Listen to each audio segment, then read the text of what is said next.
presenters over the last 2 days. How I wish I could also have participated in the poster competition and won an iPad, but better luck next time to me, I guess. All right, ladies and gentlemen, the final session of the day. Are you ready?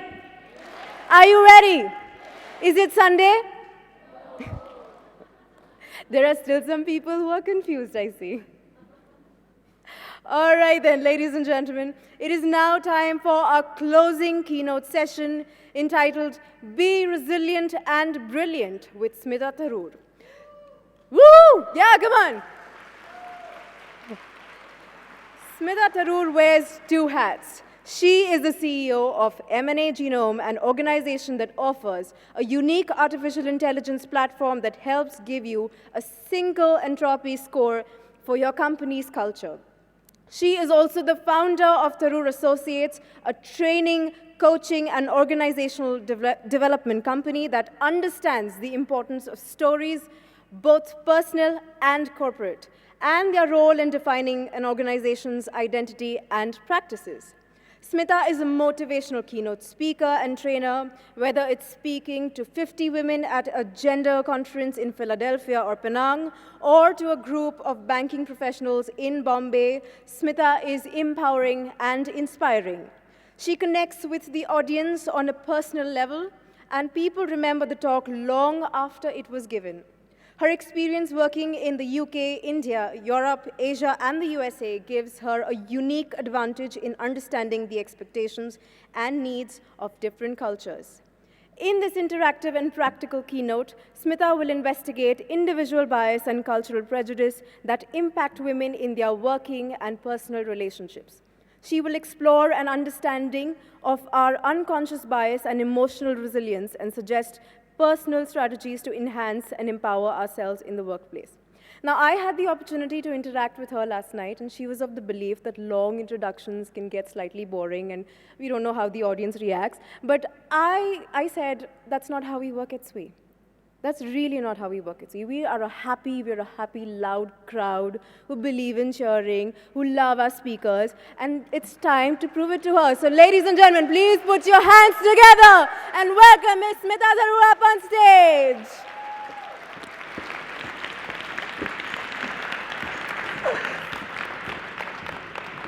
Does this work? Yes.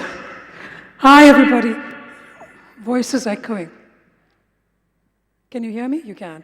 I don't want to hear myself. Thank you, Nipa. It was a long introduction. I get embarrassed with long introductions. Thank you for being here. Thank you, Karen, Jen, Peter, Emily, Dee, for organizing and inviting me. And thank you for all of you for being here, because closing keynote is, oh my God, we're done now, can't be bothered, I'm going home. Cup of chai. So I'm glad to see that the audience is still fairly full and haven't all gone home and abandoned this closing keynote. Okay, so be resilient and be brilliant. That's essentially what I was saying. Well, what I'm going to be talking about is how we can be resilient and brilliant, and how we can overcome our unconscious biases in relation to that. If any of you tweet, by the way, my Twitter hashtag handle is @Smita Tharoor, but Smita without an H. And Tharoor is T-H-A-R-O-O-R. So some of you may know me already. I know I've already spoken to a few over lunch who I met when I was last here for SWE in Pune. So it was lovely to see familiar faces. And some of you may have seen the short video that I sent out as a promo video. In the promo video, the first slide, please. In the promo video, I talked about 8 amazing, incredible women. 8 women who have actually crossed the boundaries and challenged themselves to achieve what they want to achieve. Next slide. One of them happens to be Mehroon Nisha Shaukat Ali. That's Mehroon Nisha Shaukat Ali. I thought I'd start by just telling you a little bit about her story, about how she got to where she got to. So Mehroon Nisha lived with her 6 brothers and sisters in Saharanpur in Uttar Pradesh. She was always a fighter, and while she used to come back from school covered in scratches, she was also waging a war on another front, for the right to attend school.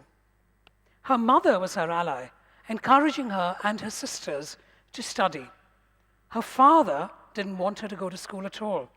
He was frightened that if the girls went to school, something might happen to them. He was overprotective. It was only after Mehrun Nisha finished her 12th, and her picture happened to come in the newspaper with the former Uttar Pradesh chief minister, that her father came around, because she did so well in exams that she had a photograph with the UP minister. He was then extremely thrilled and was very proud of her. But then the next year, in 2007, the family suffered a financial blow and relocated to Delhi. Mehrun Nisha wanted to help out and dreamed about joining the police. But though she had won the battle to study in school, her father was still against her working. She secretly joined the National Cadet Corps and completed her training, but when she brought home a new uniform, her father set it on fire. Yet she persevered, studying for a master's degree from Meerut and working in retail. And when she heard about a job as a bouncer, she thought, why not? I'm fairly physically fit. She likes to go to the gym for workout. So she applied, and she became the Horse Cars Social Club bouncer. And then she encouraged her younger sister to take up a similar job in another club nearby. Mehrun Nisha is now 30, but she hasn't stopped looking at the road ahead. Alongside her current job at the social club, she's doing freelance security work, completed a one-year cooking diploma course, and is also a trainee at Juicy, which is a delivery restaurant in Gurgaon. She says, I can't be a bouncer forever. I like cooking. Let me see if I can have a new career. It's just one little example of a woman where everything was against her from get-go. And yet she's pushed her way through and is achieving success. And achieving success in what is seen as a man's job. In the interest of time, I won't talk about the other 7 stories, the pictures on the first slide. But if you're interested in any of their stories, if you Google UN Incredible Women India, you should be able to find it. Okay, so that's just one example of how amazing women can be in achieving against the odds. But you've attended quite a few sessions in the last 2 days on how we can empower ourselves. The conference began with your keynote with Sabina Nawaz, and she gave you tools on being a successful leader. She explored how the onslaught of negative messages has the power to stall our careers. Then there was Riya Thakkar, who talked to you about her unconscious bias in wanting to stick with people from her own state, and how experiences taught her how valuable it would be to be different. We've all been there. If you're a Malayali, hang out with the Malayalis. If you're a Bengali, hang out with them. If you all work for one company, I bet you during lunch, you just stayed with everyone from the same company. It's not just about regions, it's much more than that. How about going out and talking to strangers? Oh, which company do you work from? Or which state are you from? Start breaking those boundaries gently and simply. Then Aishwarya Dubey talked to you about conquering gender bias. She explained the ladder of inference unconsciously influencing us, and she offered you strategies to challenge yourselves. Then there was Rachel Korn, who talked about bias interrupters and gave us strategies that managers and individuals can use. While Rita Norat explored change and how we should learn to challenge our discomfort. Karen Ramsey talked about unconscious bias and organizational inclusion. And I'm sure there were very many more talks that you attended that I was not privy to that would have given you powerful speakers, giving you powerful lessons with different angles and different stories. What I'd like to do is to tie some of these stories together. See what the common thread is that goes through all of them. Talk about our emotional resilience. Talk about how we can be both resilient and brilliant. If you can see the next slide. Let me just show you some facts. I hope that the right bit is clear. The role of women in society is to be good mothers and wives. Many countries in the world were asked. So, as you can see, 64% of people in India, men and women in India, feel that the role of women in society is to be good mothers and wives. Think about that. Yet, on the left, 76.7% of working women are married. How do you manage that? How do you juxtapose? How do you marry these two facts? 76.7% of working women in India today are married. Yet 64% think that their role in society is to be good mothers and wives. You all know of Indira Nooyi, who was PepsiCo's CEO until last year. A quote from her. She says, "We pretend we have it all. We pretend we can have it all. But if you ask our daughters, I'm not sure what they will say." And here's another example. I don't have a slide for that, but on asking the women of India, 69% of them believe that it's okay for women to go out for work. Fine, let's leave them behind. What about the remaining 31% women who don't agree with this? If one of those 31% of women happen to be your mother, or your mother-in-law, or your daughter, how do you still manage to break those boundaries and come out to work? In addition to that, what if in addition to that, you were also not being encouraged to work by the male people in your home, by your father, maybe by your uncle, by your father-in-law? What can you do for yourself? How can you both be resilient and brilliant? What is emotional resilience? What do you understand by it? Essentially, emotional resilience is the ability to manage problems that have come your way, to actually be able to use your mind and say, actually, you know, I can manage it. Nothing is too difficult. I'm going to challenge my mind. The word resilient actually comes from the word resilio, which is a Latin word, which means to bounce back. Now, being emotionally resilient doesn't mean that stress is going to go away from your life.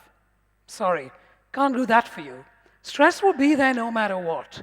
But being resilient is how do you manage that stress? How do you manage your adversities? How do you move on with life? Are you able to calm your frantic mind? Are you able to believe in yourself? Are you able to continue to challenge yourself despite stuff coming from everywhere, in your opinion, attacking you? So many of us would have experienced highly stressful situations. Are we able to actually still pause and think? Can we calm that frantic mind? Now, I don't know if any of you know, but there's something called impostor syndrome. In fact, they use the word impostor phenomenon because they say it's not a medical phenomenon. It's actually, it's not, therefore you can't use the word syndrome. But by the way, if you could just show the next slide. So essentially, what is imposter syndrome? It is the persistent belief that one's success is undeserved or hasn't been achieved as a result of one's efforts or skills. Make sense? Let me say that again. It's the persistent belief in your own mind that my success is not deserved by me. I don't deserve standing up here and speaking to you. I don't believe I could have been successful because of all the genuine hard work I put into it.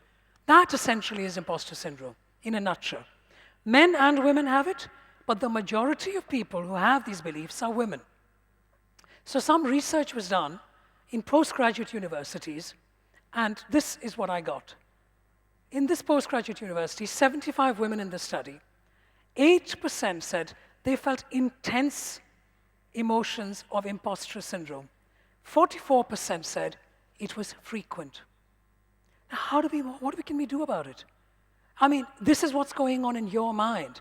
How can you manage your mind and calm your mind and say, it's okay, I must believe in myself? Because the bottom line of being emotionally resilient is you've got to have faith in yourself. You've got to believe in yourself. You've got to say, it's okay, I will manage. No matter what, I'm going to keep at it. I'm not going to give up. So how can we do this? How can we become more resilient? What are your stories? What are your life stories? What kind of things influence you unconsciously? And you're going to say, how do I know if it's unconscious? I don't know. But the point is, there are instinctive things that are influencing you subliminally because of your life experiences, because of where you grew up, how you were brought up, and the jobs you applied to, and all the rest of the things that are influencing you on a day-to-day level. In fact, I remember Nipa introduced that I've worked in the States and Europe and so on, and I was invited to speak at a conference by SWE in Philadelphia. And when I was at Philadelphia, I heard a story by an Italian origin woman, and visually, I'm guessing she was maybe about 35 or so. Let me share you her story. So she said that she lived in what you and I would call in India a joint family system. And for those of you who don't know what that means, it's people who live not in a nuclear family, but in a larger family. So uncles, grandparents, aunts, and so on. So she said when she was growing up, her male elders, uncles, grandfathers, etc., did not allow her to have a voice. She didn't question it because that's her growing up years. And it's when she was sharing the story with us that she suddenly realized, oh, I realize now when I'm at meetings at work, even though I have an opinion, I don't have the courage to speak up in the meeting. Think about the power of that. Think about this is what I'm giving you these examples about the power of the unconscious bias, about the power how your life experiences can carry you right through life without even you recognizing it. My morning paper in London had some news on research that was conducted in the US. The research based on a 48-hour study of fathers of toddlers, 30 girls and 22 boys, show a clear unconscious bias in how the father communicates with his child depends very much on if the child is a boy or a girl. Words like proud, win, best were used when communicating with boys, while they spent 5 times more speaking emotionally with girls and were 60% more attentive on an emotional level with them. Now, this is something that I'm constantly talking about because I'm a parent. If any of you are parents and you have both genders, a boy and a girl, how do you treat them? This is such an important job, and yet what we do is we embed unconscious bias in the babies, in our children, without even realizing it, and by treating them differently. So what do you think that means for those toddlers as they grow into young adults? And what about you, all of you in this audience? If you have a male sibling, and for all of you men, if you have a female sibling, I'm glad to see there are some men in the audience, I shouldn't ignore you. How were you parented? Did you feel there was a genuine gender difference? I was genuinely lucky growing up in India because I know there is a myth. I personally believe it's a myth because I didn't experience, so I like to believe it's a myth, create my own reality. That in India, men are revered, it's only boys, boys, boys, and girls have to struggle. Some cases possibly, certainly not in my home. I'm the youngest of 3, the eldest is a brother, then a sister and I. And if you asked my brother, he would say that possibly we were the favorites. We were the ones who were spoiled more than he was, if you asked him. And there was at no point in any sense feeling that the boy was superior to us or in any way bigger or better than us. He was older, but that's neither here nor there. So, the toddlers, let me give you another example. 96 boys and girls, again in the US, by the way.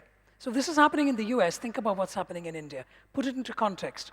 96 boys and girls aged 5 to 7 were read a story about a highly intelligent person and asked to guess the person's gender. This was followed by showing them pictures of adults and asking them to pick the ones they thought were highly intelligent. Among the 6-year-old boys chose people of their own gender as really, really smart 65% of the time, while girls only selected their gender 48% of the time. What does that mean to you? I'm throwing you these facts and figures because you're all engineers. You love facts and figures. You get it in a way that maybe many others wouldn't, Think about this.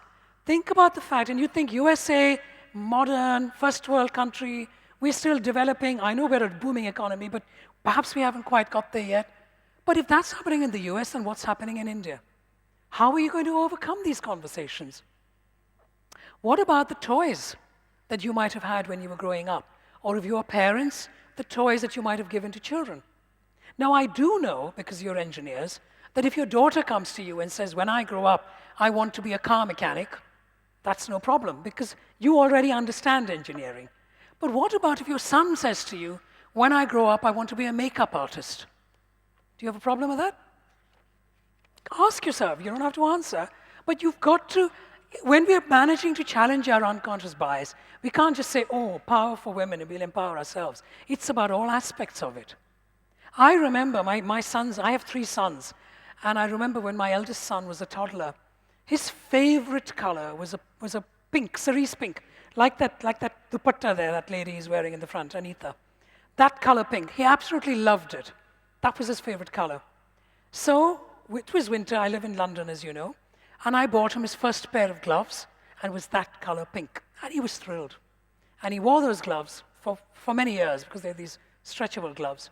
And then at about the age, he was about 2 at this point, at the age of 4, I think, the boy said, well, you can't be wearing these gloves. It's a girl's color. Please don't wear these gloves. So he brought them home. And I didn't want to upset him, so I bought him black or whatever he wanted. I have 3 sons, as I mentioned.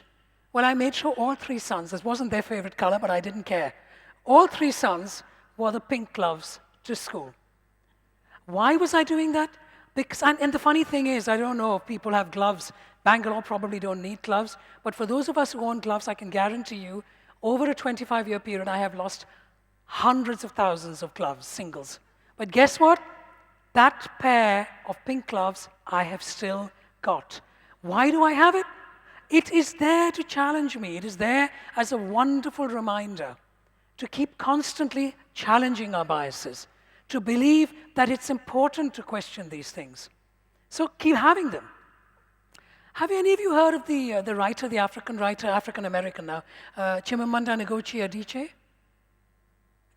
Well, if you haven't, do Google her. Adichie is her surname. Fabulous books she's written, Purple Hibiscus, Americana more recently. She's very well known as a feminist, more than just her novels. Read her novels, they're great. But she's also a feminist. And she happened to have a talk in London that I attended. So she was talking about heterosexual relationships in the home and how a woman inevitably feels it is her job to manage the home. So she said, I am married, and I am married, a heterosexual relationship, and I have a child. She happens to have a daughter, though, not a son. And she said, what's interesting is that if my male partner happens to do something, a household chore, I don't know, wash dishes, cook a meal, something within the house, I may say, oh, thank you so much. Just thank you so much is more than polite. Because what else is it suggesting? It's suggesting, this is my job, you have done me a favor. That is so kind of you to do me a favor. That simple. Think about that. Think about how simply we are perpetuating our roles. We're perpetuating that the man has a sense of supremacy in the home. Another very interesting story I heard in London was about money. It was actually an article I read as well. So inevitably, women tend to be the lesser earners more often than not. And a woman was saying to me, I am the main earner in my home. My husband is a stay-at-home dad, and he spends time with the children and the housework and so on. And I am now having a sense of superiority because I bring the money in. So for those of you who are the main earners in the home, do you feel that you're in any way superior? Do you think you're any better than your partner when you come home? Because these are again going to manifest in how you talk, how you behave, how you communicate. So Chimamanda Ngozi Adichie said, her quote, we have to smash and dismantle how we construct masculinity. It is not about saying men are bad and women are good, none of that. It's much more nuanced than that. And it's about recognizing that and trying to address that. Now, you've all seen this video that I'm about to show you, but I'm going to show it to you again. And then maybe we can get some feedback from you. Can we just show the video?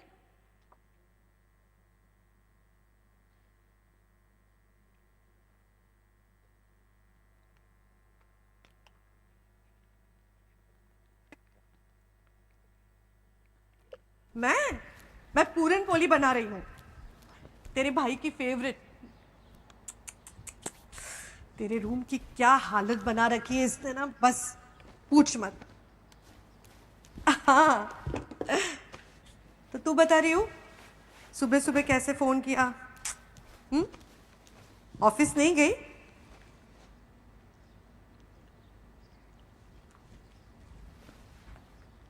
क्या job छोड़ दिया मतलब अरे ऐसे कैसे कितनी तरक्की हुई थी तुम्हारी ये हम भी कितना प्राउड फील कर रहे थे। अचानक ये जॉब छोड़ना, रियू कैसे? क्या हुआ? दीदी जॉब छोड़ रही है। क्यों? पर बेटा शादी के बाद घर के काम बढ़ जाते हैं, लेकिन तू अकेले थोड़ी है।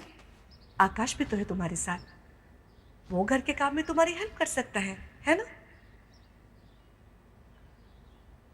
अरे उसे घर का काम नहीं आता मतलब? ऐसे कैसे नहीं आता?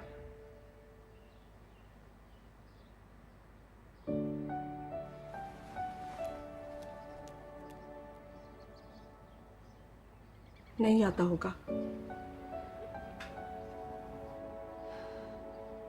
गलती हमारी है। बेटियों को पैरों पे खड़ा होना सिखाते हैं, लेकिन बेटों को हाथ बटाना नहीं सिखाते। तो और एक बार सोच ले, मैं रात को फोन करती हूँ। क्या हुआ माँ?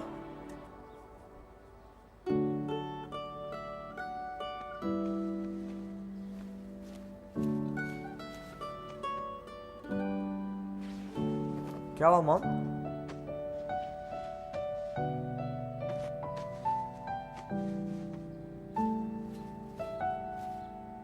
गलती हो गई, सुधार रही हूँ।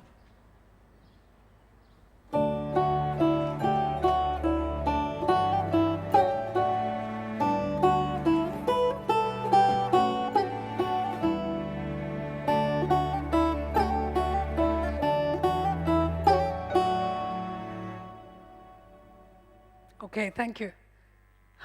So can we have some roaming mics? I want some response, some reaction to this.